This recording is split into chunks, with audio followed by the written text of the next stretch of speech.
you're, I think you're going to enjoy the discussion here with Nasir. Nasir, first, thanks for making half an hour for us today. No, thank you, Ed. Thank you for having me. Yeah, it'd be very nice. I know, you know, at these sessions, we've, at least the feedback we've been getting is people really enjoy learning a little bit about the career progression, the career journey, because there's some folks here who are, some of them mulling over the possibility of a PhD and have spent these sessions getting an understanding of what we're all about, and others who are just interested in our approach to learning. So what we'll do to get started here, we'll make believe this is the This Is Your Life show here. But why don't you start by taking us through your personal journey a little bit? How did you come to get interested in computer science and then in cyber? And what brought you to academia? What were some of the influences that led you along the way? Oh my goodness, we could fill up half an hour very easily. Oh, it's okay. That's why we're here. That's why we're here. Yeah, so I never dreamt I would get into academia, right? And even my teachers never dreamt I would. They would probably get a heart attack if they found out I was in academia. Yeah, so I was just a typical uninterested, distracted student doing all the things I'm not supposed to do. And I took this computer science course, computer programming, and I never attended classes at all, right? Mostly, I mean, maybe once a semester I went for a class or something like that. And but this computer programming, I could just do it and ace it without even attending a single class, right? I just found it to be so easy to do, very natural. But I went on and I finished my undergrad and I started working for my father's business. My father owned a lot of chemical factories and I did chemical engineering, supposed to help him sort of with that stuff. But I hated it and wanted to try something else. And that's when one of my friends reminded me, saying, hey, remember that computer science class which you like aced without even attending a single class? Maybe computer science is pretty hot right now. Maybe you should apply for it. And so I did, right? And I had such a bad GPA that nobody would give me any assistantship or something of that sort. But a couple of universities were kind enough to admit me because I gave the GRE and I got very, very high GRE scores, right? So I had a GPA of 2.2 and 99 in my GRE. So it kind of, some people looked at that and said, oh, maybe there's something here. Let's admit this. And so I came here, I came to Nebraska of all the places and never thought I'll do a PhD. My goal was to do a master's and I enjoyed writing code and I thought I could easily sort of do that for a living. And, but it's my professors who inspired me, right? The faculty at Nebraska, there were some phenomenal people who got me interested in research. And I did a master's thesis in cryptography and published it in a top venue, right? The Journal of Cryptography and the Crypto Santa Barbara conference. And so the professor said, hey, why don't you do a PhD? And I just stayed along with him and did a PhD and found myself in academia because I used to teach there as a PhD student. I liked doing that a lot. And found myself in academia. What brought you to crypto from computer science? Was it some of the professors working in that area? Yeah, so my advisor had invented a technique. It was a group theoretic technique. So most of the techniques around that time were number theoretic, like RSA and elliptic curves and things of that sort, lattice based. The one my advisor had invented, it was a symmetric key system he had invented, based on group theory, on factoring subgroups and things like that. And he asked me to see if I could make it public key, and I kind of did that in some sense. Interesting. So after your initial work at Nebraska, finished the PhD, did you stick around there a little bit, or what was the career path after that? From Nebraska, I went to Arkansas. So, which was another bizarre sort of turn, right? And it was, I think, 92 where the job market was pretty bad. And so found myself in Arkansas, and my advisor told me, okay, go ahead, but don't, make sure you don't spend more than 2 years out there. And because it was a school without a PhD program, right? They barely even had a master's program, Arkansas State University. So started at the bottom of the barrel, if you will, and slowly worked my way up to Northern Illinois and then to Poly and now NYU. And spent a year in the middle with HP Labs. So, yeah. Yeah, one of the things that has sort of impressed me is that with your work is that you latched on to cybersecurity as something that would be important in the context of, you know, masters in computer science education. I think probably in the 90s when you came to Poly and to NYU, it's one of the first things you did. Tell us a little bit about that. There weren't a lot of people building, you know, we weren't even calling it necessarily cybersecurity at the time. We were just starting to use that term. What did you see that as an opportunity for students? No, actually I can't take credit for it. So actually what happened was, so when I came here, they had a security course and they asked me like, hey, why don't you teach it? Because you know something about cryptography. They hired me for compression. At that time, I was a reasonably well-known compression researcher, image compression. But since I'd done my master's in cryptography, they said, we have a computer security course, why don't you teach it? And so I started teaching it. And then pretty soon I realized that you can't really teach security by just talking about it. You can't learn security by just talking about it. You got to do things. You got to break things, right? You got to see how things fall apart. You got to sort of, so I used my own money in the sense, my own startup funds, and started a little lab, and actually didn't have any students to help me. So I took a student from the class and said, why don't you design these labs and you don't have to do them and you get 100%. And he was my patient zero, if you will. He sort of built those labs for me and and just saw how the students really enjoyed doing this. This is way back in 1999 or something, right? So nobody was doing this kind of stuff. No, they weren't. Labs, right? And I saw how much the students enjoyed it. And then I wrote an NSF grant and actually got money to build out a full-fledged lab. The student, I don't know if he is here, Munder, I call him my patient zero. He's a SeeSaw now, or whatever. He's been out for 20 years. But so yeah, it's the students who drove me into it, right? And I saw the interest, started a computer security course and network security course, and one course after another. And the department head at that time, Keith Ross, he told me, hey, Nasir, why don't we start a security master's? And, this was probably about early, mid 2000, 2005 or something like that. And I said, yeah, let's call it the Master's in Secure Systems Engineering or Secure Systems and things, something like that. I wanted to call it something pedagogical and what I consider respectable or something or conventional. And he said, no, why don't you call it cybersecurity? And I said, no, that's kind of tacky. What's cybersecurity? Because nobody was talking about cybersecurity. But he was the chair and he said, I said, okay, fine.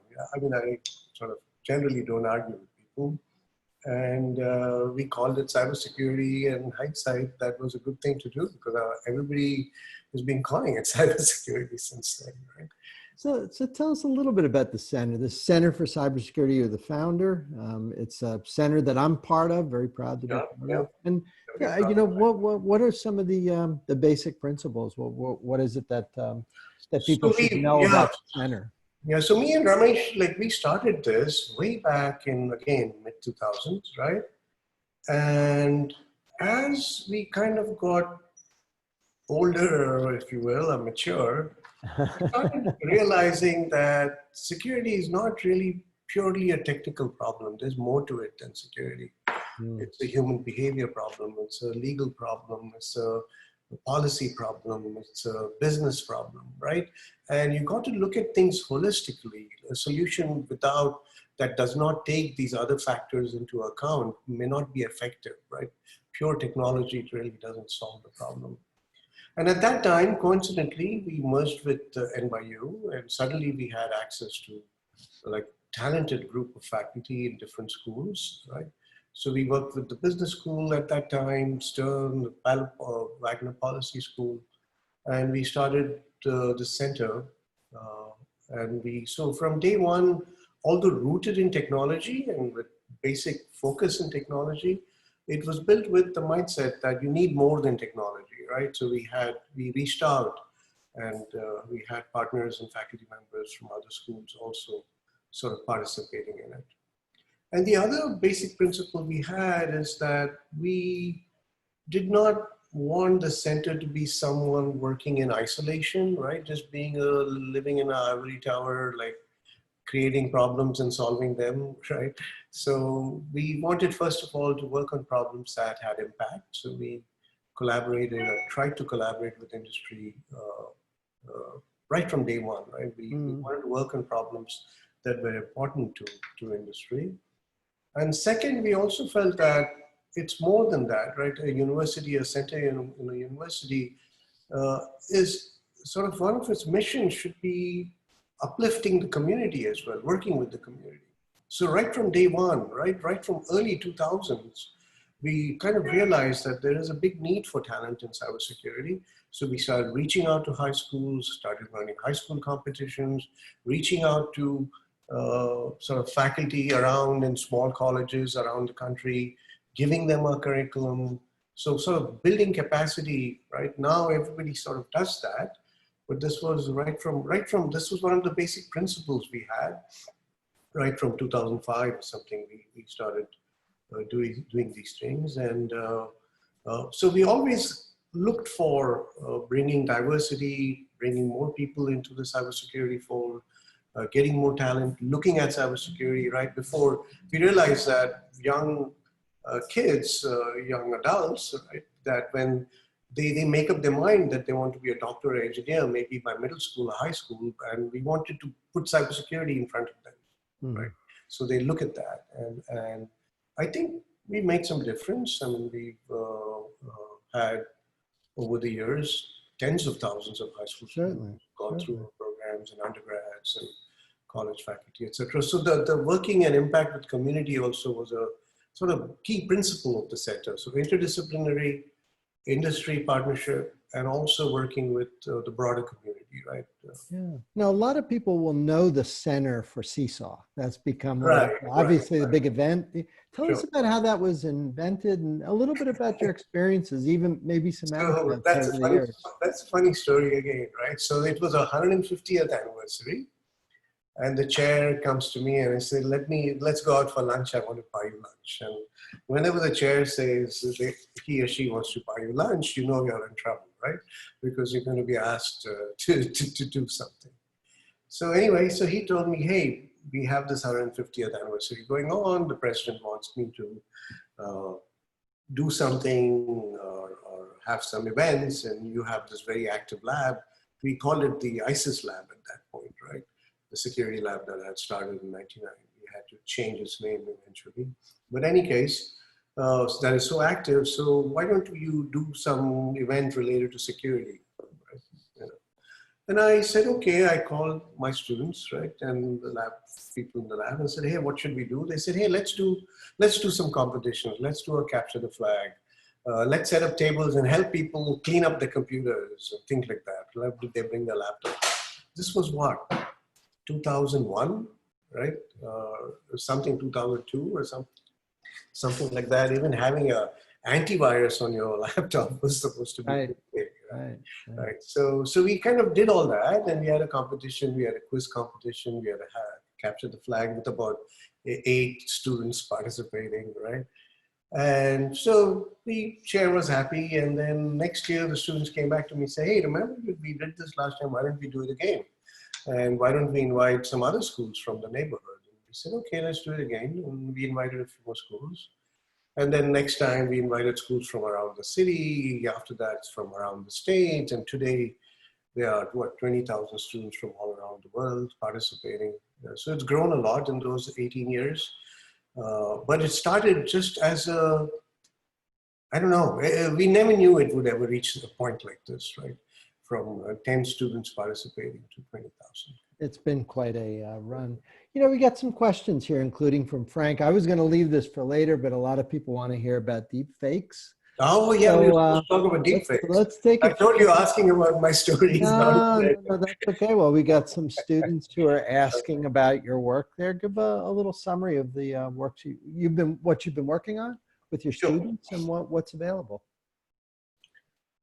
So I worked in image forensics for a long time, right? And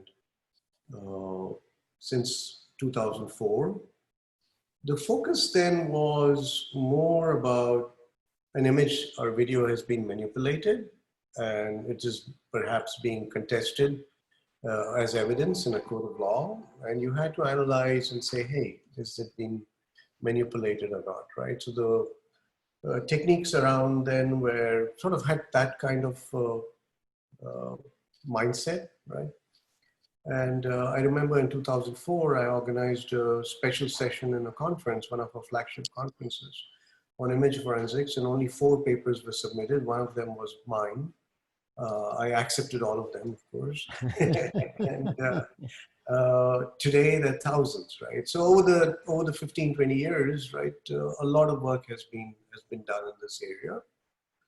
But in the last couple of years or so, we suddenly saw a huge bump in the ability to be able to manipulate not just images but video also at scale very easily and in kind of more and more convincing kind of manner, right? Using machine learning techniques, deep networks, deep neural networks. And that's where the word deepfake comes from, right?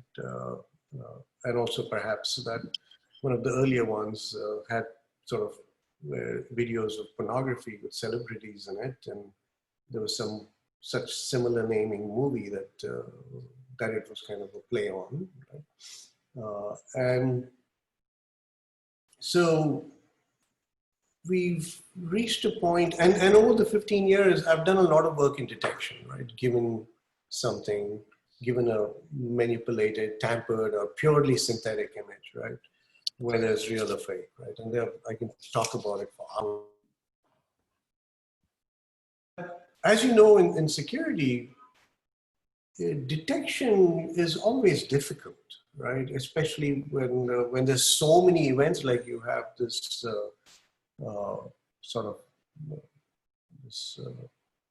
when you have most events are benign, right? And only very few malicious events are there, what's called the base rate fallacy. Right? Even if you get like 1%, 99.9% accuracy, you'd still get a lot of false alarms, right? And the bad guys who know the detection techniques can always work around you. At the end of the day, you catch the ones who are not very good at what they do most of the time, right? Like APTs, etc., have shown us, right, in the world of cybersecurity itself. And it's kind of a similar thing in image with media security, if you will, as well, right? That detection is hard. It needs to be done. It needs to be done to keep some bulk, simple stuff out of the system. But it would give you a lot of false positives, false negatives. And the more I did research in this area, the more I realized that the bad guys have an upper hand in some sense, right? Forensics is different. I'll talk about forensics a bit later, maybe. But because you have to watch every single door, right, in detection, every single door and window, while as a bad guy simply has to find one window open that they're in, right, in security. And same thing happens in media forensics, right? In terms of like the deep fakes, like from an algorithmic perspective, just the strategies that are typically used, give us a little insight. Is it usually training on a lot of good ones, or is it having insight into some heuristics that would be used to manipulate to a fake, or is it working off profile baselines? What are the best researchers doing? What are you and your students find to be the most effective strategies for dealing with deepfakes? So they're getting better, right? And it all depends on having a lot of data. There are about 3 or 4 types of deepfakes, right? One is what we call replacement, right? Where there's a target and a source, and essentially, so right now we have a video of me and you, and then you say something nasty and it'll make it appear as if I said that, right? You essentially transfer that over, replace. And that's called replacement. And there are many other aspects to it. This is at a very high level, right? Because you have to be careful about the gestures, the pose, the way the mouth is moving, where the eye gaze is, etc. And you kind of train data on all those little things and make sure that the replacement happens in an accurate manner. And it's not just face, even you can do the entire body replacement, right? You can suddenly have me doing Kung Fu, you do Kung Fu, and then you transfer it over to me as if I'm doing that Kung Fu, right? You impose my characteristics on it. And you get these generative adversarial networks that do these things, right? You train them to do these things. You need a lot of data, right, for that. And of course, we're getting better. We are able to do some of these things with lesser and lesser data now. The second is, and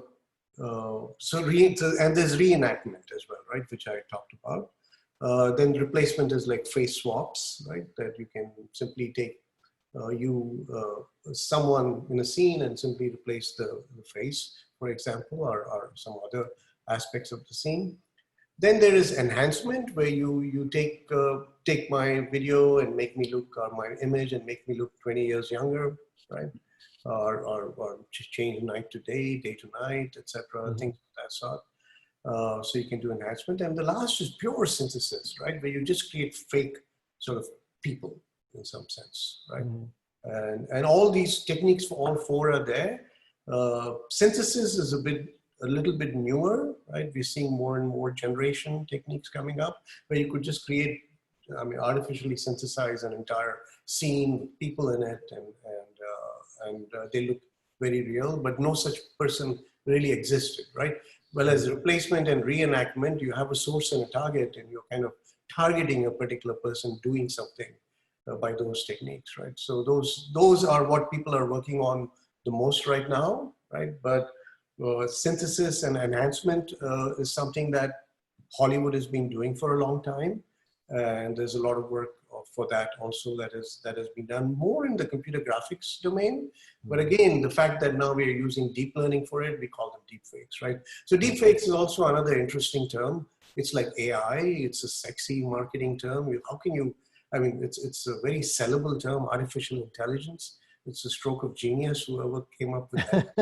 Right? So deepfake is also a stroke of genius, right? So maybe machine learning, but we say AI, and it's just image manipulated, but we say deepfake. And then of course now people say cheap fakes and bad fakes or whatever. There's some other aspects coming on too, which are simpler manipulations which don't use deep learning.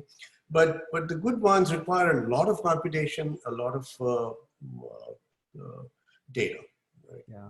Well, it seems like an incredibly popular area for graduate students coming to NYU. A lot of people really feel a lot of buzz about it. I know that it's just fascinating on a visceral level, this idea that I've shared with you before. I think it's the next big thing. Like it's confusing enough that it's not just sort of trivial to lay out, the framework that you just went through, the taxonomy, is not something that I think people have top of mind. Like if you and I asked someone, what are the issues in cybersecurity, they'd spit the CIA model out at us.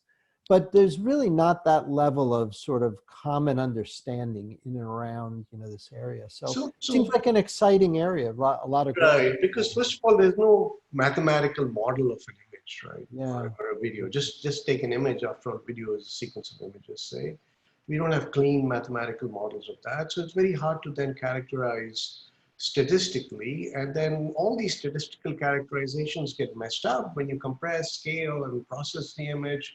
Right, so it's kind of a hard problem to mathematically define. Even what a deepfake is something that you cannot properly define, right? And so my thinking has been, and I'll put in my shameless plug in here, right? So deepfakes can, of course, create images, a video, and which could have a lot of malicious impact. People's lives can be lost. by the wrong kind of deepfake, right? The reputations can be lost, etc. But I think one bigger casualty is this notion of trust, right? Seeing is believing that gets lost, right? Where even the real thing we won't believe because someone will say, hey, just that could just be a deepfake, right? And I think one needs to address that first. And I think what we need to do is build islands of trust, right? So what we need to do is create repositories, create images and video or whatever, capture them in some ways. That way we are able to say, yes, this image is authentic. Now, us talking this video is not important, whether somebody fakes it or not, is not a big deal, right? But images taken, videos taken from body cameras, images captured by journalists, other images used in such, where the threat model, where the integrity assurances needed are high, right? There, I think one can do something and sort of put in artifacts in these video, fingerprint these video, use these integrity mechanisms, which we've used in security a lot, right? Integrity mechanisms have been there right from day one of cryptography almost. It just gets a little bit more complicated with images, a lot more complicated because there's no such thing. Like in security, we have a document and a document is a document, it's a string of bits, right? And you can sign it and put some integrity mechanisms in there. In images, you can change many of the bits, but the image visually still remains the same, right? So there's no, it's hard to find an underlying invariant bits of string of bits, right? That one will say that is the image. There's no. Yeah, very, very cool. So it makes it kind of difficult, and I think that's what we need to start doing. And some of my work has been focusing in that area. We are looking at camera fingerprints, being able to synthesize a fingerprint and insert it in every image taken by the camera, etc. So that then you'll have what I call islands of trust, right? At least we'll have video and images that we can first trust, and then let's start slowly building up from there, right? Because if one starts looking at, I want to detect deepfakes, there are what, 4 billion images uploaded to Facebook every day, right? Are we going to run detection techniques on each one of them? No, it won't be possible.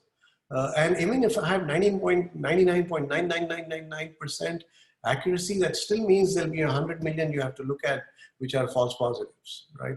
Or 10 million that you may have to look at. It's not going to work, right? So one needs better ways, and one needs just more than detection. One needs the right business models, the right laws, the right policies, and things of that sort, the right awareness. I mean, I think we'll reach a point where looking at a video, you probably can't, you don't want to jump to conclusions whether it's true or false anymore.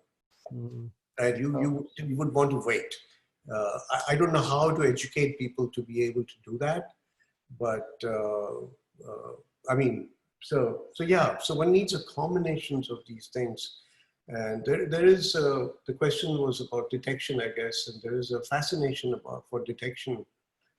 And detection is important, but I think we shouldn't get distracted and not look at other aspects of the problem as well. You know, we got a question here from Diraj asking about our programs and in particular Cyber Fellows and MSCRS. Maybe you can say a couple words, and in particular how we've handled the online aspect with COVID and so on. My observation is it's been pretty seamless, but sure, yeah. Say a couple of words about that. Yeah, so in tandem, we sort of had been in this online game for a long time, right? So we were ready, right? I started the online master's program in 2010 or something like that. So, or 8, I forget. So we know how to do online, and we learn from our mistakes. I mean, doing online is not simply a matter of giving you a PowerPoint lecture on camera, right? No, you have to design these things from scratch, right? And then once you have the ability to digitize content, one can then provide them in so many flexible ways, and students can consume them also in many different ways. In class, you can't rewind a professor, but once content is digitized, I think it can change the way we give education. We can scale it, make it cheaper, make it better, everything. And I'm not saying we're doing all of that at Tandem, but we kind of started that journey about 10 years back now. So when all this thing happened, we at least knew what the right practices were. having perhaps the largest cybersecurity online program in the country, the Cyber Fellows program, which gives you a master's degree just for $16,000, a 75% scholarship, right? The most affordable master's degree in cybersecurity by any private university in the country, perhaps in the world. So we could deal with this COVID thing. I think perhaps we were more ready for it than others, but because of the fact that we've been doing online. Right.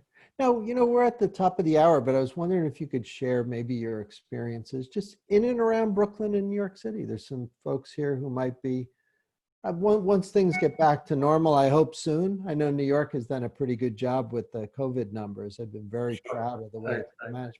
What's been your experiences living and working in Brooklyn and being in and around the Well, I just love Brooklyn. I walk to work, for example, right? And it's a very lively place. I lived in New Jersey, Homedale. My wife used to work for Lucent in Homedale. Yeah, right. For a long time. I commuted like 2 hours one way for almost 15, 16 years. And then I moved to Brooklyn and I said, what the hell was I doing all this time? I should have been in Brooklyn. It's a very vibrant, lively city. I just walk everywhere almost, and very heterogeneous, right? You see people of all types, shapes, colors, everything, yeah, it's really fun to be in Brooklyn. It's one of my favorite cities. So I tell my dean that don't worry, I'm not going anywhere. I just love Brooklyn. I can't see myself leaving it. Well, we're all glad that you do what you do. Our whole community really enjoys being around you. You have a way of bringing people in and making them feel very welcome. So I hope for those of you who are listening, considering some of our programs, that you'll give us a yell and come be part of what we do.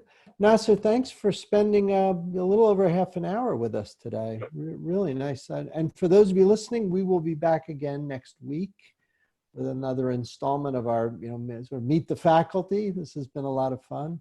And keep the feedback coming. I love getting your notes, and glad that a lot of you are finding these so fascinating. So Nasir, we'll let you get back to your nice walking in Brooklyn. It looks like the sun has come out here in New Jersey, so I hope it's sunny there in Brooklyn. Sure. And to the audience, feel free to reach out to me, send an email. I can tell you more about deepfakes if you need to, but yeah. Awesome. Thank you. Thanks for the time. Thanks, everyone. We'll see you all later. Everyone have a great day.